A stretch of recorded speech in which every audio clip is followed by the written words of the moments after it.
열왕기하 7장 3절에서 마지막 20절 말씀 우리 교독하도록 합니다. 성문 어귀에 나병 환자 4사람이 있더니 그 친구에게 서로 말하되 우리가 어찌하여 여기 앉아서 죽기를 기다리랴.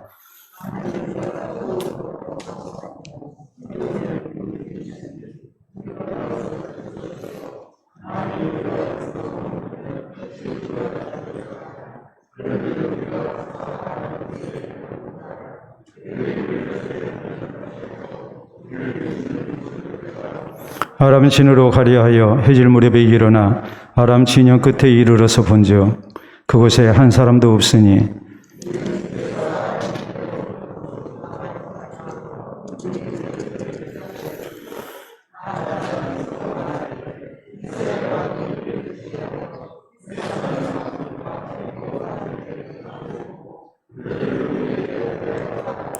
해질 무렵에 일어나서 도망하되 그 장막과 말과 나귀를 버리고 진영을 그대로 두고 목숨을 위하여 도망하였습니다.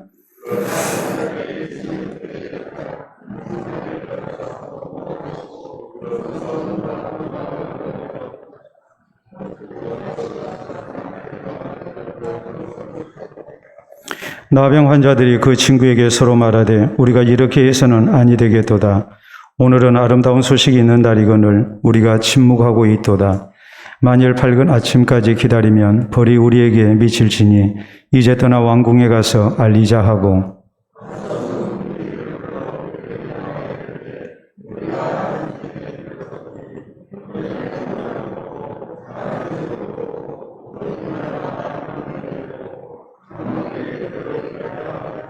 그가 문지기들을 부르매 그들이 왕궁에 있는 자에게 말하니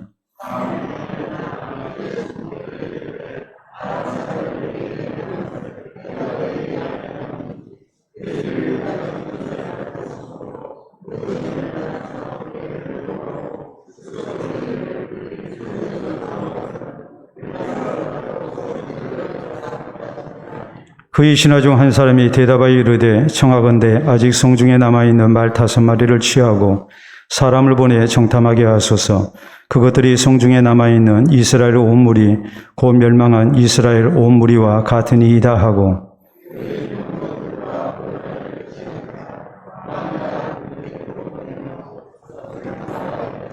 그들이 그들의 뒤를 따라 요단에 이른즉 아람 사람이 급히 도망하느라고 버린 의복과 병기가 길에 가득하였더라. 사자가 돌아와서 왕에게 알리니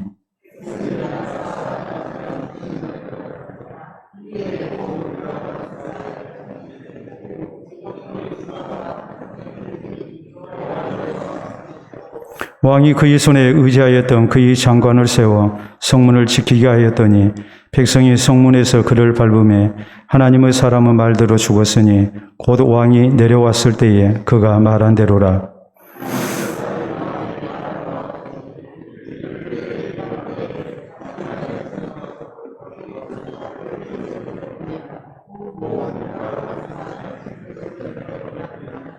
그때에 이 장관이 하나님의 사람에게 대답하여 이르되 여호와께서 하늘에 창을 내신들 어찌 일이 있으랴 하며 대답하기를 네가 내 눈으로 보리라.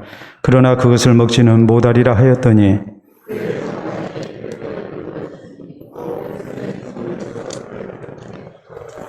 아멘. 기도하고 말씀 받도록 합니다. 하나님 아버지 감사합니다. 오늘도 우리의 두 눈을 밝히 뜨고 우리가 바른 길 가기를 원하며 또 우리의 살 길을 찾아 수고하였은지요. 이제 우리의 영혼을 위하여 또 우리의 아름다운 삶을 위하여 하나님의 말씀을 눈을 밝히고 이제 살피기를 원합니다. 우리 눈을 밝히시사 주의 법에서 놀라운 것을 보게 하시고 이 하나님의 말씀을 깨닫는 대로 우리가 좌우로 치춤이 없이 그 길을 걸어갈 수 있도록 우리를 말씀으로 공고하시고 붙들어 주시옵기를 원합니다. 이 말씀을 통하여 우리가 어그러진 길에서 바른 길 걷게 하시고 우리의 힘없는 무릎이 더욱 힘을 얻게 하시사 우리 하나님께서 기뻐하시는 길로 주님 인도하신 길로 나아갈 수 있도록 역사하여 주시옵소서. 예수님 이름으로 기도하옵나이다. 아멘. 오늘 열왕기하 강의 21번째 시간입니다. 벼락이 치면 바가지라도 뒤집어 쓴다라는 그런 속담이 있습니다. 그런가 하면 물에 빠진 사람은 지푸라기라도 잡는다라는 그런 말이 있죠. 이런 모든 것은 극한 상황 속에서 또 생명이 위협을 당하는 그런 순간에 내가 할 수 있는 모든 방법을 동원해서 이제 생존을 도모한다는 그런 의미가 되겠습니다.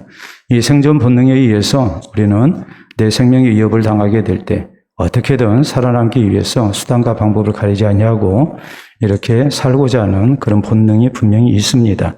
가만히 앉아서 죽기를 기다리는 사람, 그런 사람 어디 있겠습니까?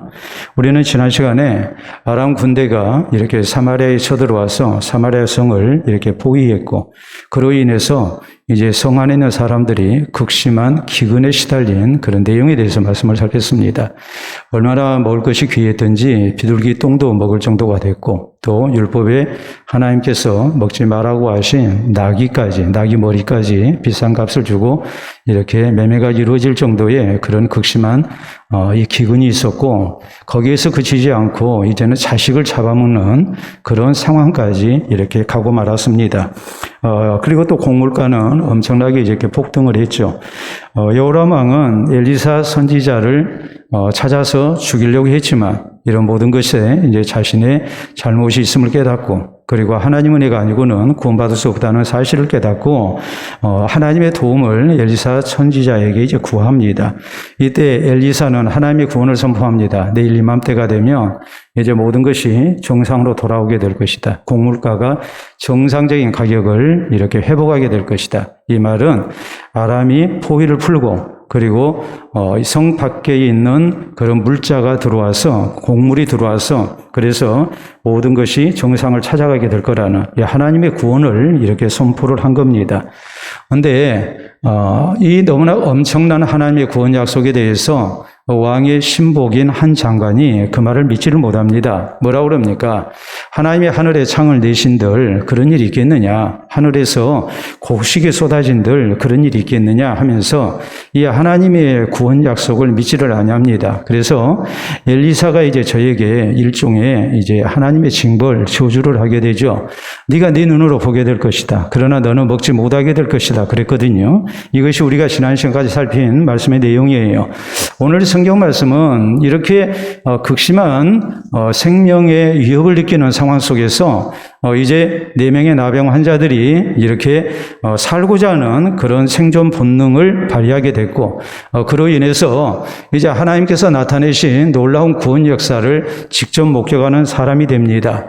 그래서 이 사람들이 어떻게 합니까? 급히 이제 이스라엘 왕에게 이렇게 알리게 됐고 그래서 곡물가가 정상으로 회복된 가운데 이렇게 예언된 대로 이 엘리사 선지자가 경고한 대로 왕의 신복인 장관은 그 사실을 봤지만 그 놀라운 그런 광경을 봤지만 그는 그것을 먹지 못하는 이 성문에 몰려드는 백성들에게 밟혀서 죽게 됐다는 것이 우리가 20절까지 교도관 말씀의 내용입니다. 오늘 여기 성경 말씀에서 우리가 어려운 지경에 빠졌을 때에 우리가 할 수 있는 최선의 생존 본능이 무엇일까? 우리는 인간적으로 수단과 방법을 동원해서 어떻게든 살아남으려고 노력을 합니다. 그러나 우리가 그리스도인이라면은 또 좀 다른 모습이 있어야 되겠죠. 그렇기 때문에 오늘 성경 말씀이 이 하나님의 구원에 대해서 우리가 어떤 믿음을 가져야 할 것인가를 이렇게 알리고 있단 말이에요. 그렇기 때문에 여기 말씀을 통해서 우리 그리스도인의 진정한 생존 본능, 신앙적인 생존 본능을 우리가 살피는 가운데 하나님의 구원을 덧입는, 그래서 우리가 하나님의 놀라운 구원 역사를 위에서 아름답게 쓰임받는 그런 하나님의 사람 되는 것, 이것이 이제 오늘 성경 말씀 속에 우리가 깨우쳐야 할 전체적인 내용입니다. 자, 우리는 먼저 하나님의 구원 방법에 대해서 우리가 생각을 해봐야 합니다. 자, 3절이야 이제 시작되는 말씀이죠. 성문 여기에 나병 환자 4사람이 있더니 그 친구에게 서로 말하되 우리가 어찌하여 여기 앉아서 죽기를 기다리랴. 만일 우리가 성읍으로 가자고 말한다면 성읍에는 굶주림이 있으니 우리가 거기서 죽을 것이요, 만일 우리가 여기서 머무르면 역시 우리가 죽을 것이라. 그런즉 우리가 가서 아람 군대에게 항복하자. 그들이 우리를 살려두면 살 것이요 우리를 죽이면 죽을 것이라 하고. 자, 나병 환자지만 사실 다른 사람이 볼 때에는 이제 하나님의 그런 저주 가운데 놓여 있는 사람이라고 이렇게 여겨지는 비천한 인생들이에요. 그런데 이 사람들도 어찌 우리가 생각하면 죽지 못해 사는 목숨이지만 참으로 세상에서 멸시당하고 이렇게 치유되지 아니하는 이런 엄청난 천형 속에서 사는 사람이라면 이 정도 상황이 되면 어떤 결론을 내리겠습니까? 이제 이곳은 끝났다. 이제는 죽어버렸으면 좋겠다. 이런 생각을 할 만하잖아요. 그런데 이 사람들도 생존 본능이 있는 사람이란 말이에요. 그러니까 이들이 이런 생각을 합니다. 자, 우리가 성읍에 가면 분명히 성읍 사람들이 우리를 가만히 안 놔둘 것이다. 왜요? 나병 환자는 성 안에 들어가지를 못합니다. 성 안에 들어가면 돌 맞아 죽습니다. 그러니까 우리가 성 안에 들어가도 죽고 여기 가만히 있어도 우리는 굶어 죽고 왜요? 이 사람들은 뭐 농사지어서 먹고 사는 사람들이 아니고 성 안에 있는 사람들이 던져주는 음식 찌꺼기를 얻어먹고 사는 사람들이거든요. 근데 엄청나게 지금 굶주리고 있잖아요. 엄청난 이런 기근 속에서 모든 백성이 굶주리고 있는 상황에 나병 환자들에게 나눠줄 음식이 있겠습니까? 없죠. 그러니까 우리가 여기 가만히 있어도 죽고 성 안에 들어가도 죽고 이제 먹을 것은 아람 군대에게 밖에 없는데 우리가 아람 진영으로 갔다 했을 때에 그 사람들이 우리를 죽이면 그도 할 수 없는 일이지 않느냐. 이래 주거나 저래 주거나 마찬가지다. 그러니까 우리가 마지막으로 기대를 할 수 있는 것은 아람 진영으로 가는 것이다라는 결론을 내렸어요. 왜요? 성 안에 들어가면 죽습니다. 먹을 것도 없습니다. 여기 그대로 있어도 죽습니다. 그러나 아람 진영으로 가면 혹시라도 얻어먹을 가능성이 있다고 생각을 한 거예요. 그러니까 그 가운데 가장 우리가 살아남을 수 있는 길이 어디에 있는가 생각을 하고 아람 진영으로 이제 찾아가는 거라는 결론을 내리고 자, 5절 말씀에 보면 아람 진으로 가리하여 해질 무렵에 일어나 아람 진영 끝에 이르러서 본즉 그것에 한 사람도 없으니 이는 주께서 아람 군대로 병거 소리와 말 소리와 큰 군대의 소리를 듣게 하셨으므로 아람 사람이 서로 말하기를 이스라엘 왕이 우리를 치려하여 헷 사람 왕들과 애국 왕들에게 값을 주고 그들을 우리에게 오게 하였다 하고 해질 무렵에 일어나서 도망하되 그 장막과 말과 나귀를 버리고 진영을 그대로 두고 목숨을 위하여 도망하였음이라 라고 말씀합니다. 자, 여러분 보세요. 여기 보면 하나님의 구원 방법이 어떤 식으로 나타납니까? 나병 환자들이 아람 진영에 가봤더니 사람이 하나 없는 거예요. 모든 것을 놔두고 급하게 도망가는 흔적이 있는 거예요. 그 사연은 결국 뭐 어떻게 해서 이렇게 일어난 일이라고 말씀합니까? 하나님께서 외부에서 큰 군대가 이렇게 쳐들어오는 소리를 듣게 한 거예요. 이것은 일종의 환청이거든요. 아람 군대가 이런 환청을 들었어요.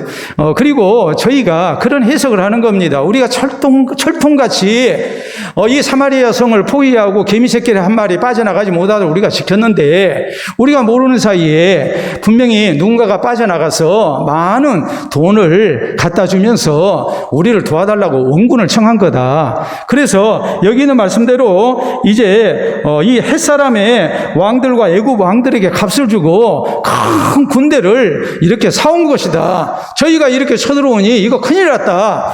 그리고 아람 군대가 급하게 도망을 갔다고 이렇게 말씀을 합니다. 이들도 자기 살 길을 찾아서 다 놔두고 도망을 간 거예요. 이것은 전혀 생각지 못하는 하나님의 구원의 방법이었거든요. 여러분, 사람 생각에는 이스라엘 백성들의 입장에서는 구원의 방법이 전혀 없었어요.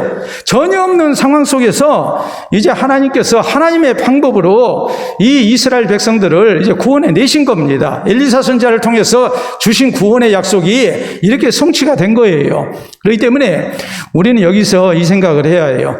하나님의 구원 역사는 사람의 생각대로 되어지는 것이 결코 아니다라는 생각을 해야 해요. 우리가 자꾸 사람 생각으로 사람 계산으로 판단을 하고서 내가 못하면 하나님도 못한다고 생각을 해요. 사람 생각이 안 된다고 생각하면 그렇게 결론을 내리고 이건 하나님도 못하신다고 생각을 하는 거예요. 그리고서 우리는 어떻게 생각합니까? 이제 하나님에 대한 기대를 꺼버리는 겁니다. 그런데 진정한 신앙의 모습, 우리의 생존 본능을 어떻게 나타나야 할 것인가?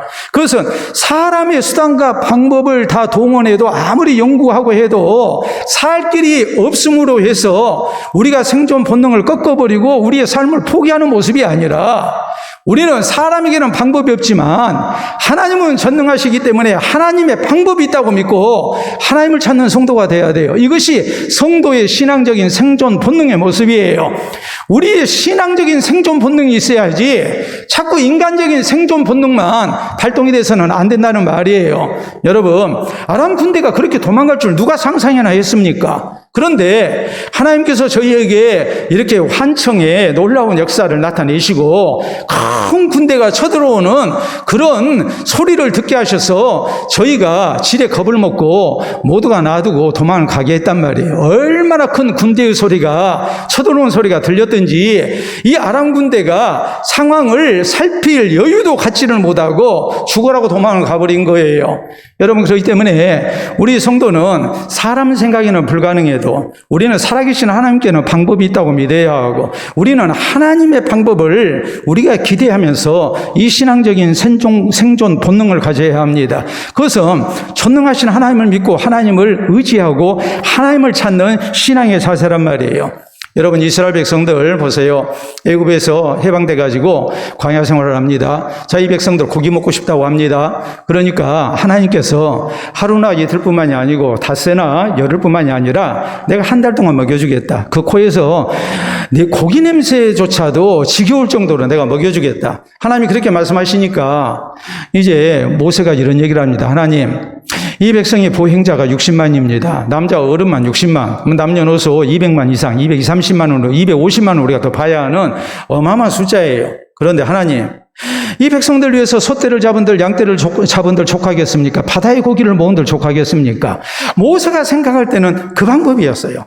이 많은 사람들을 한 달 동안 고기를 먹이려면 양떼, 소떼 다 잡아도 부족할 것 같고 또 바다의 고기를 다 모아도 부족할 것이다 그랬어요. 그런데 하나님께서 하시는 말씀은 여호와의 손이 짧으냐 그랬거든요. 여호와의 손이 짧으냐 그랬어요.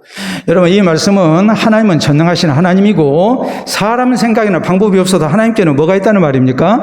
방법이 있다는 말이거든요. 자, 그래서 하나님께서 어떤 방법을 쓰십니까? 메추라기 떼가 몰려오게 하셨습니다. 어마어마한 메추라기 떼가 몰려오게 했어요. 우리는 또 이 부분을 과장이다라고 생각을 합니다. 아닙니다. 여러분, 오늘날에도 우리나라에서만 보더라도 철새떼들 그 몰려다니는 거 수십만 마리 혹은 이 철새떼가 수백만 마리가 몰려다니는 그런 장관이 이렇게 펼쳐지지 않습니까? 이 철새의 군무 어마어마하게 이렇게 많은 새떼가 몰려다니잖아요. 자연적으로도 그 정도인데 하나님께서 초자연적인 역사 가운데 온 메추라기 떼를 한꺼번에 몰려오게 하셨다면 그건 얼마든지 가능한 일이거든요. 그래서 하나님의 방법으로 이 백성들이 고기를 한 달 동안 먹을 수 있도록 하나님께서는 하셨어요. 사람의 방법은 소떼, 양떼, 바다의 고기였어요. 그런데 하나님의 방법은 그것을 뛰어넘는 바로 메추라기 떼를 몰아오시는 거였어요. 이게 하나님의 방법이에요. 여러분, 초대 예루살렘 교회가 아름다운 부흥을 이렇게 계속하는 가운데 이제 크게 시험을 당하게 됩니다. 그 시험은 사울이라는 박해자 때문에 스데반 집사가 순교의 제물이 됐고 또 성도들이 흩어질 수밖에 없는 그런 상황이 됐어요. 얼마나 기세등등한 박해자입니까?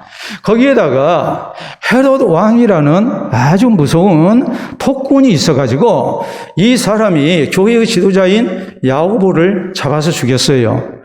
그가 에돔족입니다. 그러니까 유대인들이 에돔족의 통치를 기뻐하지 않아요. 이 사람이 로마 황제에게 돈을 주고 신임을 얻어가지고 그래서 왕위를 샀습니다. 에돔족은 그 조상이 에서의 후손이거든요. 그렇기 때문에 에서가 아닌 바로 이 야곱의 후손이 되는 이스라엘 백성들 입장에서 에서의 후손인 에돔족의 지배를 받는다는 것은 민족적 자존심에 허락을 하지 않아요. 그러니까 굉장히 정부에 대해서 이렇게 비판적이고 또 저항을 많이 하게 되죠. 그러면 로마가 이 에돔족인 헤롯 왕을 세웠을 때 로마가 바라는 것은 밀란이 일어나지 않도록 정치를 잘하라는 거예요. 근데 유대인들이 자꾸 뭐합니까? 반란을 일으키고 하면 자기 자리가 위태하잖아요. 그래서 이들에게 인기를 끄는 방법이 뭘까 해서 결국 유대교인들이 좋아하도록 기독교인인 이제 예루살렘 교회를 박해를 한 것이었고 그 지도자인 야고보를 잡아서 죽인 거였어요. 이걸 보고 유대인들이 아주 기뻐하거든요. 오늘날로 우리가 하자면 여론조사를 했는데 국정 수행하는 이 평가가 긍정적인 그런 이제 표가 많이 나왔다는 것을 얘기를 해요. 아, 이러면 되겠구나. 그리고 헤롯 왕이 이번에는 베드로 사도를 잡아서 옥에 가두고 그리고 사도를 죽이려고 하는 겁니다. 자, 여러분, 이런 상황 속에서 교회는 베드로 사도를 위해서 기도했고 또 스데반 집사가 그 전에 순교하고 교회에 대한 박해가 일어날 때 얼마나 하나님께 구원을 호소했겠어요. 여러분, 그런데 하나님께서 이런 문제를 다 깨끗이 해결하시죠. 사울이라는 박해자를 하나님께서는 부활하신 예수님이 직접 만나셔서 그를 회심하게 만드십니다. 사울이 회심할 줄을 누가 알았습니까? 또 헤롯은 갑자기 죽이셨어요. 이런 일을 통해서 하나님의 구원의 역사가 교회 가운데 나타나는 거예요. 사람의 생각으로는 사울이라는 이 박해자를 어떻게 해볼 재간이 없어요. 헤롯 왕의 마음을 돌릴 재간이 없어요. 그런데 하나님께서 해결을 하신단 말이에요. 그렇기 때문에 사람의 방법과는 다른 하나님의 구원 역사, 구원 방법을 우리는 믿어야 하고, 이 하나님에 대한 믿음 가운데 우리의 신앙적인 생존 본능이 나와야 한다는 말이에요. 유명한 중국의 교계 지도자였던 오치만 리가 겪었던 일입니다. 이 오치만 리가 이제 젊은 날 이렇게 폐병에 걸렸고, 그리고 또 그로 인해서 협심증에 걸려서 하루하루 사는 것이 너무나도 힘들었어요. 그래서 오치만 리가 하루는 하나님께 열심히 기도합니다. 하나님, 나 좀 제발 좀 낫게 해주세요. 나 도저히 이렇게 이 상태로 내가 살지는 못합니다. 하나님, 나 좀 이 병에서 낫게 해주세요. 하고서 나를 빨리 좀 치료 좀 해주세요. 하고서 하나님께 열심으로 기도하다가 쓰러져 잠이 들었어요. 잠깐 잡는 사이에 꿈을 꿨어요. 꿈을 꿨는데 그가 배를 타고 이렇게 강을 거슬러 올라갑니다. 그런데 엄청난 이런 비가 쏟아지는 가운데 배가 이 암초 있는 쪽으로 지금 가고 있는 거예요. 그대로 가다가는 이제 충돌해서 파손당하게 생겼어요. 그러니까 이 오치만리가 자기도 모르게 꿈에 하나님께 기도해요. 하나님, 저 바위 좀 치워주세요. 나 죽게 생겼어요. 그랬어요. 그랬는데 비가 그치지도 않고 더 비가 세게 쏟아지고 하더니 바위가 없어지지도 않고, 그러더니 상류에서 엄청난 이 강물이 불어가지고 쏟아져요. 그러더니 바위를 덮어버렸어요. 수량이 늘어나니까 수심이 깊어졌다 이 말이에요. 그래가지고 바위에 부딪히지 않고 배가 지나갔어요. 꿈에서 깼어요. 여러분, 오치만리는 여기서 아주 소중한 교훈을 깨닫습니다. 하나님의 구원 방법이라는 것은 내가 생각할 때는 저 바위를 바위가 없어져야 한다는 거였는데, 저걸 치워달라는 거였는데, 하나님의 구원 방법은 내 생각보다 높구나. 내가 생각할 수 없는 하나님의 구원 방법이 있는 거구나. 분명히 하나님은 나를 이 폐병과 협심증에서 나를 분명히 감당케 하시고 피할 길도 주시고 나를 낫게 하시고 나를 쓰실 것이다라는 확신이 생긴 거예요. 여러분, 그렇기 때문에 오치만리는 여기서 하나님의 구원 방법을 신뢰하는 사람이 됩니다. 사람 생각에는 방법이 없어요. 사람 생각에는 이제는 죽는 길밖에 없어요. 그럴지언정 하나님께는 방법이 있다고 믿는 사람이 됐고, 그는 어려운 일을 만날 때마다 변함없이 하나님을 신뢰하고 하나님을 찾고 하나님의 구원을 경험하는 사람이 될 수 있었어요. 사랑하는 성도 여러분, 우리가 이사야서 43장 19절에 보면 하나님 이런 말씀을 하십니다. 보라, 내가 새 일을 행하리니 이제 나타낼 것이라 너희가 그것을 알지 못하겠느냐. 반드시 내가 광야의 길을 사막의 길을 내리니라고 말씀하십니다.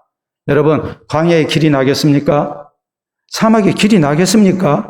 그런데 하나님은 말씀하십니다. 내가 새 일을 행할 것이다. 너희를 위해서 하나님의 구원을 나타낼 것이다.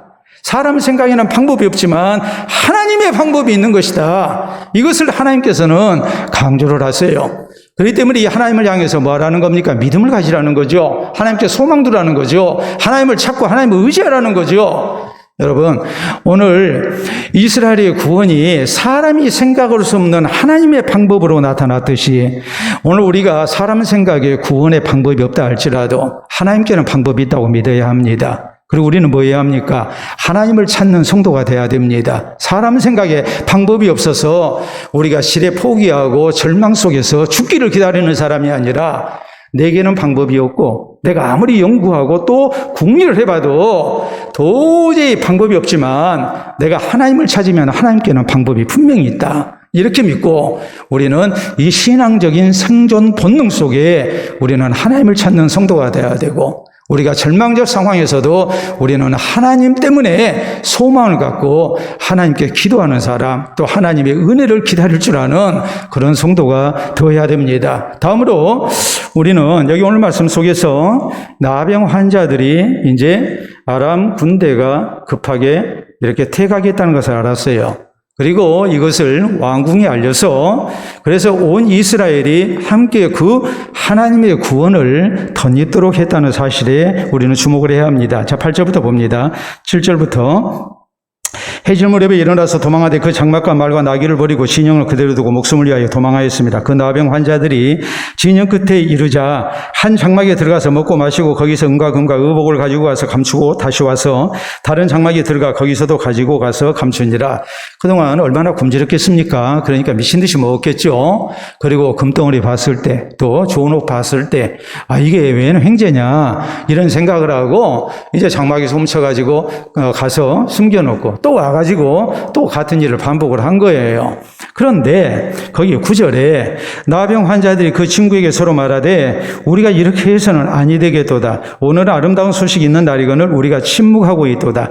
만일 밝은 아침까지 기다리며 벌이 우리에게 미칠지니 이제 떠나 왕궁에 가서 알리자 하고 가서 성읍 문지기를 불러 그들에게 말하여 이르되 우리가 아람 진에 이르러서 보니 거기에 한 사람도 없고 사람의 소리도 없고 오직 말과 나귀만 매여 있고 장막들이 그대로 있더이다 하는지라 그랬어요. 자, 이렇게 먹고 또 귀한 거 훔쳐가지고 이제 숨기고 이런 일을 하다가 모두가 다 그런 양심의 가책을 받은 거예요. 야, 우리는 이렇게 지금 이제 배부르게 먹게 됐고 또 우리가 많은 재물을 모으게 됐는데 성 안에 있는 사람들이 얼마나 힘들겠냐 이 말이에요. 사실 이 사람들 성 안에 있는 사람들이 던져주는 음식 찌꺼기 먹고 얻어먹고 살았습니다. 거기에 대한 고마운 생각도 있었겠죠. 그러나 또 한편으로 생각하면 자기들 나병 환자라고 해서 얼마나 무시하고 또 멸시하고 또 저주하고 이렇게 따돌리고 했겠습니까? 또 그런 걸 생각하면 성 안에 있는 사람들 좀 고생 좀 해라 라고 해서 말 수도 있거든요. 그러나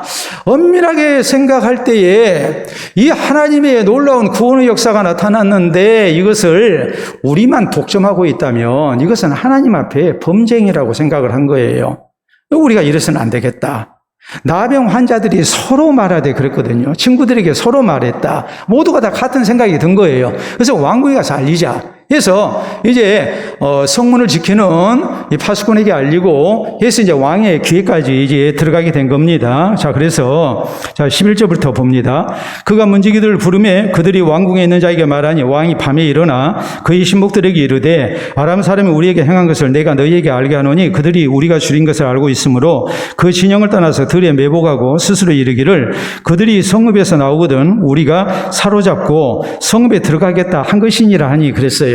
자, 나병 환자들이 아람 진으로 갈 때가 해질 무렵이었어요. 그래서 이제 가봤어요. 그래서 아람 군대가 퇴각한 것을 보고 모든 물자를 놔두고 간 것을 보고 이제 배고픈 배를 채우고 또 기중품들을 훔쳐다가 숨겼죠. 시간이 좀 흐르지 않았겠습니까? 이제 성문에 찾아갔어요. 그래서 이제 문지기를 통해서 왕에게 알렸어요. 왕이 잠자다가 밤에 일어난 거예요. 그리고 도저히 믿어지지 않는 소리를 들었단 말이에요. 믿어지지 않는 소리를 들으니까 왕이 의구심이 생긴 거예요. 아니, 아람 군대가 왜 퇴각을 했어? 이건 틀림없이 어떤 매복 전술을 쓴 게 아니냐. 우리가 성문을 단단히 잠그고 이렇게 버티고 있으니까 아람 군대가 우리를 성문 열고 나오게 하려고 지금 수를 쓰는 거 아니냐. 이런 이제 염려를 하게 된 거죠. 그러니까 한 신하가 이런 이제 건의를 합니다. 자, 13절. 그의 신하 중 한 사람이 대답하여 이르되 청하건대 아직 성중에 남아있는 말 5마리를 취하고 사람을 보내 정탐하게 하소서. 그들이 성중에 남아있는 이스라엘 온 무리 곧 멸망한 이스라엘 온 무리와 같으니이다 하고 그들이 병거들과 그 말들을 취한지라 왕이 아람 군대 뒤로 보내며 가서 정탐을 하였더니 그랬어요. 자, 사실 성 안에 있는 이스라엘 백성들 입장에서도 이래 주거나 저래 주거나 또 마찬가지거든요. 그러니까 성 안에 남아있는 마지막 말 이것들을 동원을 해서 정탐꾼을 보내서 우리가 좀 확인하고 난 다음에 성문을 엽시다.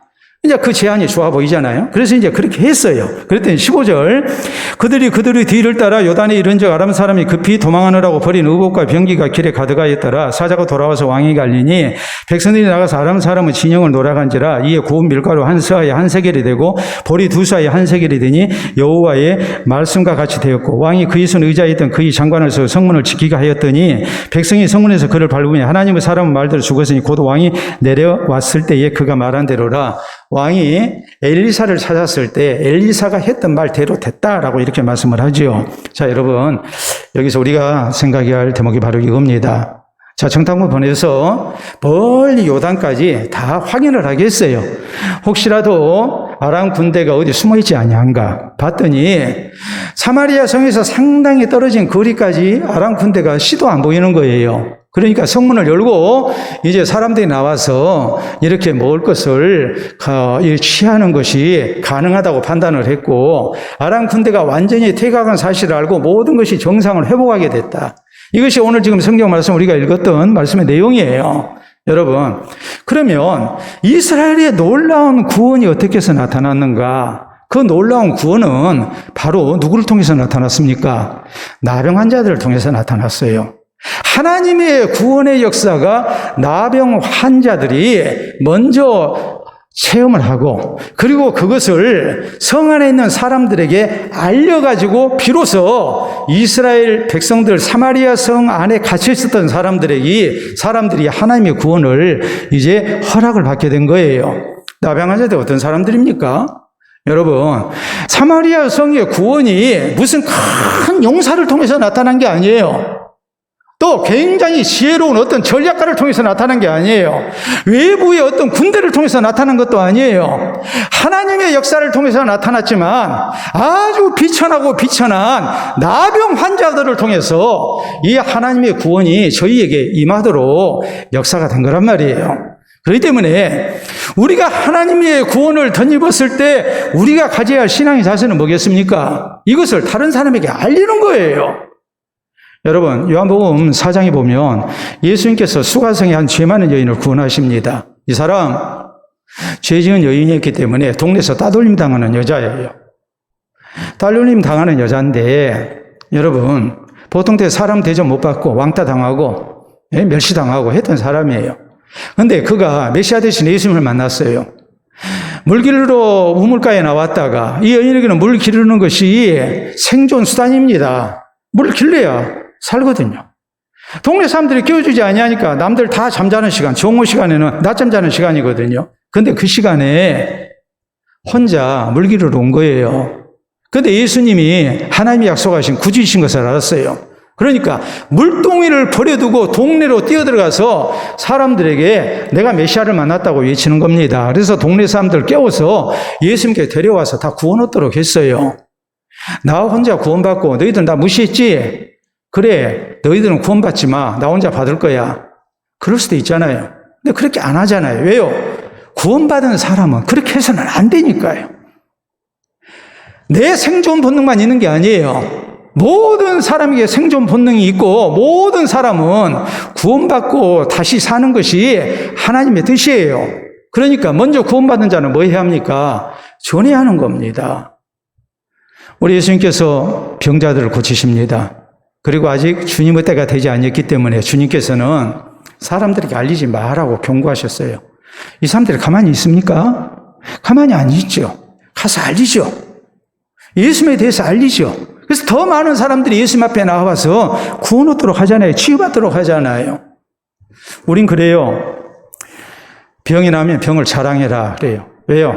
자랑하다 보면 주변에 먼저 나와 같은 병으로 고생했던 사람들 혹은 기독량에서 그 병에 대해서 어느 정도 지식을 가지고 있는 사람들, 이런 사람들 통해서 우리가 도움을 받기 때문에 그래요.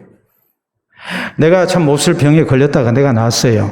몹쓸 병까지는 아니더라도 보통 때에 쉽게 걸리지 않는 어떤 병, 대상포진이라든지 이런 게 걸렸다 합시다.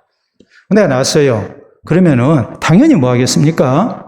다른 사람, 내가 겪었던 병과 똑같은 병을 앓고 있는 사람이 있다면 우리는 뭐예요? 아, 그 병은 어디 병원에 가면 어떤 선생님이 잘 고치셔. 돈 받고 알려줍니까? 누가 알려달라고 해서 알려줬습니까? 내가 먼저 자원해서 알려주죠. 왜요? 그를 돕고 싶은 마음으로, 그의 생명을 소중히 여기는 마음으로, 내 건강도 소중하지만 그 사람의 건강도 소중하니까. 그래서 그러는 거 아니겠습니까? 여러분, 우리가 영적인 구원을 얻었을 때에 나 혼자 구원받고 많은 사람이 돼서는 안 된다, 이 말이에요. 나를 통해서 다른 사람들이 그것이 전해지도록 해야 해요. 자, 지난 2020년 2월 3일 미국의 테네시주에서 있었던 일입니다. 레버던 지역에 바바라 클란이라는 분이 있었는데, 이분이 자기 남편과 가족들과 함께 깊은 잠을 자고 있었어요. 근데 부엌에서 불이 났어요. 이 불이 거실 바닥으로 옮겨 붙었고 집안 전체로 번져나갔어요. 연기와 유독가스가 가득했어요. 그런데 세상 모르고 자고 있었어요. 결국 다 타버렸어요. 어떻게 타버렸느냐 한번 봅시다. 저렇게 다 타버렸어요. 그러면은 살아남을 사람이 있겠습니까? 다 자고 있었는데 다 죽었겠죠. 그런데 가족들 가운데 한 사람도 안 죽었어요. 왜 안 죽었느냐? 누군가가 불이야! 불이야! 하고 누군가가 계속 외쳐줬어요. 그래서 그 소리를 듣고 이 바바라 클라인이 먼저 잠에서 깼고 가족들을 깨워서 대피를 했어요. 그래서 한 사람도 안 죽고 한 사람도 다치질 않았어요. 그 소리의 주인공이 누구였느냐? 그 소리의 주인공은 바로 이 분입니다. 여러분 보도록 하겠습니다. 앵무새. 반려동물인 앵무새 루이였어요. 이 루이가 불이야! 불이야! 고 외친 거예요. 그래서 모두가 급하게 도망쳐 나왔거든요. 다 살았어요. 밖에 나와서 생각하니까, 이 루이를 놔두고 나왔어요. 그래서 구하려고 급히 들어갔지만, 불난 집에 더 이상 깊이 들어가지를 못하고, 이 반려동물인 루이는 불에 타 죽고 말았어요. 근데 놀라운 사실은, 이 앵무새의 루이는 생전에 불이야라는 단어를 배운 적이 없어요. 그리고 한 번도 말한 적이 없어요. 여러분, 사람이 가르쳐 준 걸 배우잖아요. 근데 보통 때 불이야 하고 그 말을 가르치겠습니까? 예? 뭐 안녕하세요, 저는 루이예요, 뭐 이런 거 가르치겠죠? 뭐 사랑합니다, 뭐 이런 거 가르치겠죠? 밥 주세요, 이러겠죠? 한 번도 가르쳐 준 적도 없고 한 번도 불이야라는 말을 해본 적도 없는 이 새가 주인 가족이 다 자고 있을 때 불이야 불이야를 외치고 가족들을 다 살린 겁니다. 그리고 자신은 죽었어요. 여러분, 이런 걸 생각하면 오늘 우리 성도의 생존 본능이 어떤 식으로 작동이 돼야 될까? 내 생명만 소중한 게 아니에요. 다른 사람의 생명도 영혼도 우리가 소중히 여겨야 해요. 내가 하나님의 구원을 먼저 허락을 받았다면 우리는 다른 사람에게 마땅히 외쳐야 해요. 내 마음에 드는 사람이만 외치는 게 아니에요. 나병 환자들이 보통 때 얼마나 무시당하고 살았습니까? 성 안에 있는 사람들, 그 사람들하고 거리가 가까웠겠습니까? 그렇지만 그러잖아요.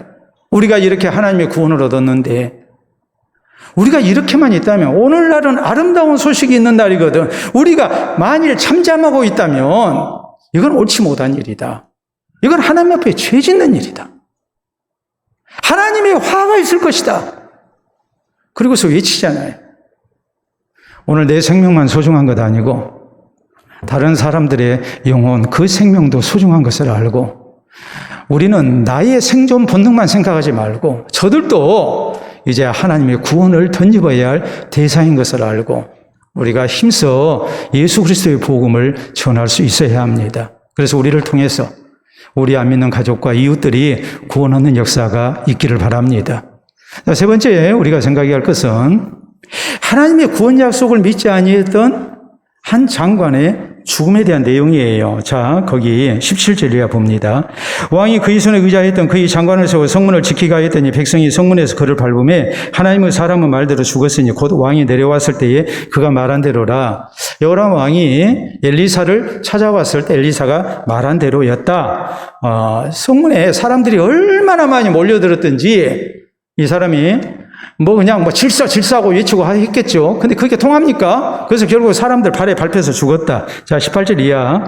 하나님은 사람이 왕에게 말한 바와 같으니 이르기를 내일 이맘때에 사마리아 성문에서 보리 2수알을 한 세겔로 매매하고 고운 밀가루 한 사를 한 세겔로 매매하리라. 이제 그때 이 장관이 하나님의 사람에게 대답하여 이르되 여호와께서 하늘에 창을 내신들 어찌 이 일이 있으랴 하며 대답하기를 내가 내 눈으로 보리라. 그러나 그것을 먹지는 못하리라 하였더니 그의 장관에게 그대로 이루어졌으니 곧 백성이 성문에서 그를 밟으며 죽었더라라고 말씀합니다. 오늘 성경 말씀은 시종 1관 16절에 여호와의 말씀과 같이 되었고 17절에 하나님의 사람의 말대로 죽었으니 그가 말한 대로라. 또 20절에 그대로 이루어졌으니 모두가 하나님의 구원을 받을 때에 혼자 죽은 거예요.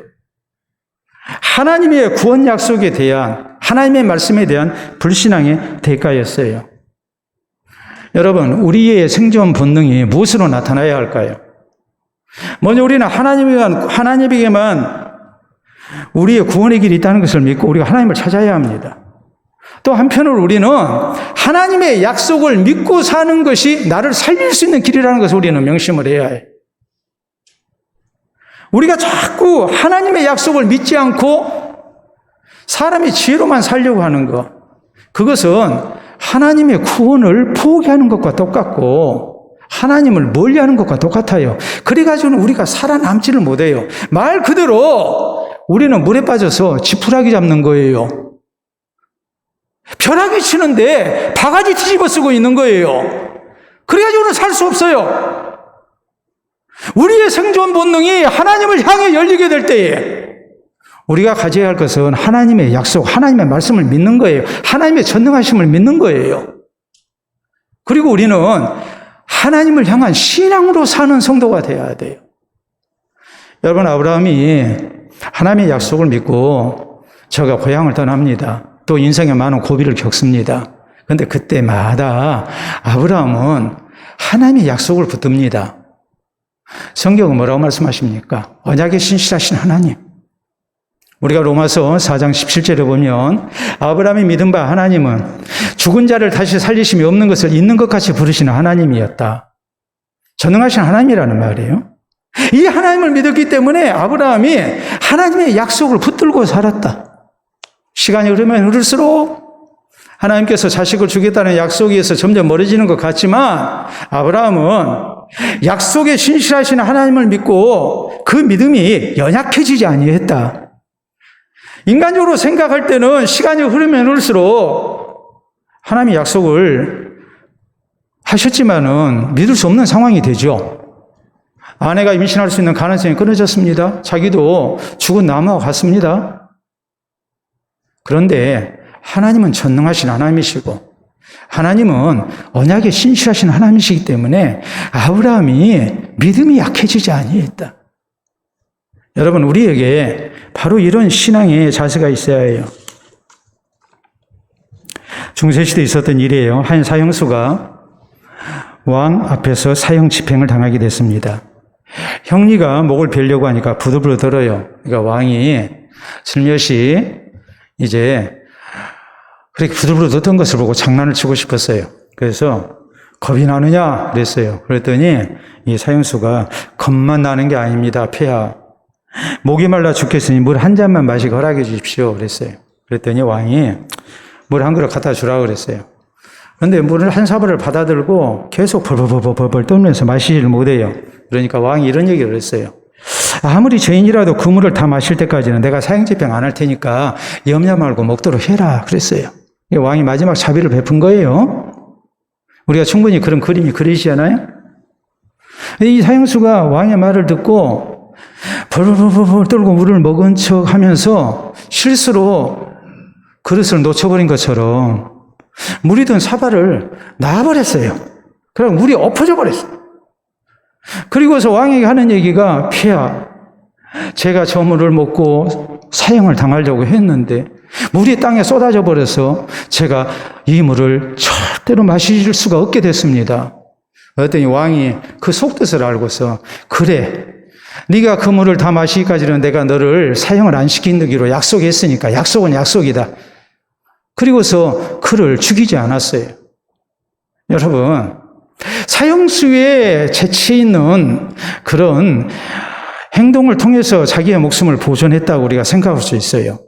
그러나 왕이라 할지라도 자기가 한 말에 대해서 책임을 지고 이렇게 목숨을 살려주는데, 우리가 전능하신 하나님을 믿고 하나님을 의지하는데 어찌 하나님께서, 언약에 신실하신 하나님, 전능하신 하나님이 우리에게 하신 약속을 지키지 않겠습니까? 우리 성도의 생존 본능은 하나님을 향해 하고, 또 우리 성도의 생존 본능은 신실하신 하나님의 약속을 붙들고 믿음으로 사는 데 있다는 것을 알아야 해요. 하나님의 약속을 믿고 살 때 우리에게 살 길이 열리는 거예요. 하나님 말씀 믿고 살면 죽을 것 같아도 하나님은 절대 우리 죽이시지 않아요. 그게 우리의 생존 본능이 돼야 돼요. 근데 우리는 이래 주구나 저래 주구나 마찬가지니까 내가 하나님 말씀대로 살아보고 내가 죽을란다, 그러면 좋겠는데, 우리는 하나님 말씀대로 사는 것을 선택하는 대신에 우리는 뭘 선택을 하느냐? 정말 나 죽는 길을 선택을 해요. 사람 생각에도 안 되는 길을 선택을 해요. 거기에 가능성을 부여해요. 이것이 얼마나 모순되고 불신앙적이고 잘못된 것입니까? 하나님은 언약에 신실하신 하나님이에요. 우리가 하나님 말씀 믿고 하나님 말씀대로 살면 하나님은 절대 우리를 죽이시는 하나님이 아니에요. 그렇기 때문에 우리 성도의 생존 본능은 하나님을 찾는 데 있고, 하나님을 찾되 하나님 말씀에 순종하는 데 있어요. 믿음으로 순종하게 될 때에 언약에 신실하신 하나님께서는 우리를 분명히 살리십니다. 우리에게 살 길을 주십니다. 이 믿음 가지고 우리가 사는 성도가 되어야 돼요. 신앙적으로 이런 말이 있어요. 하나님을 제한하지 마라. 하나님은 전능하신 하나님이에요. 하나님을 제한하지 말라는 말이 뭐겠습니까? 사람 생각으로 하나님의 능력을 제한합니다. 사람이 못하면 하나님도 못한다고 생각을 해요. 하나님을 제한하는 그 모습이 어떤 모습으로 나타납니까? 사람 생각에 불가능하면 하나님 안 찾죠. 내가 못하니까, 사람 생각에는 안 되니까 하나님도 안 돼. 그리고 하나님 찾지를 않아요. 그리고 우리는 뭐합니까? 생존 본능을 통해서 살아보려고 애쓰는데 결국 그것이 나를 파멸로 이끌어가요. 정말 살 수 없는 길로 우리를 몰아가는 거예요. 오늘 그리스도인의 신앙적 생존 본능은 그런 모습으로 나타나서는 안 됩니다. 하나님 제한해서는 안 됩니다. 사람은 못해도 하나님은 하십니다. 그렇기 때문에 우리는 살아계신 하나님을 찾는 성도가 되어야 되고, 하나님의 약속을 믿고 믿음으로 순종하고 사는 성도는 하나님이 살리신다는 것을 우리는 확신해야 합니다. 그리고 하나님 제한하는 대신에 하나님께 우리의 모든 것을 맡기고 믿음으로 사는 성도가 되어야 됩니다. 그래서 하나님의 놀라운 구원을 허락받고, 우리를 살려주신 하나님의 은혜를 우리가 허락을 받고, 이 아름다운 신앙적 체험을 가지고 우리가 또 다른 사람들을 살려낼 수 있는 복음을 전파하는 그리스도인으로 우리가 쓰임을 받아야 합니다. 이 주신 말씀 생각하면서 인생의 답답한 일, 또 여러 가지 난제에 내 삶이 힘들게 됐을 때 우리가 미리 절망하고 포기하는 사람이 아니라 전능하신 하나님을 향해서 우리가 소망과 믿음 가지고 우리가 하나님을 찾고 하나님 말씀대로 살아서 하나님의 구원을 먼저 체험하고 또 힘있게 예수 그리스도의 복음을, 전능하신 하나님을 증거하는 우리 모두가 될 수 있기를 바랍니다. 우리 함께 기도합니다. 주신 말씀 생각하면서 정말 치열한 세상 속에서 나의 사는 모습이 신앙적인지 사람의 힘으로만 살려는 모습인지 다시 한번 돌아봅니다. 그리고 신앙적 생존 본능 속에서 살아가는 사람 되게 하여 주옵소서. 하나님의 구원을 허락받게 하여 주시옵소서. 또 이 구원을 널리 증거하는 사람 되게 하여 주시옵소서. 우리 기도합시다.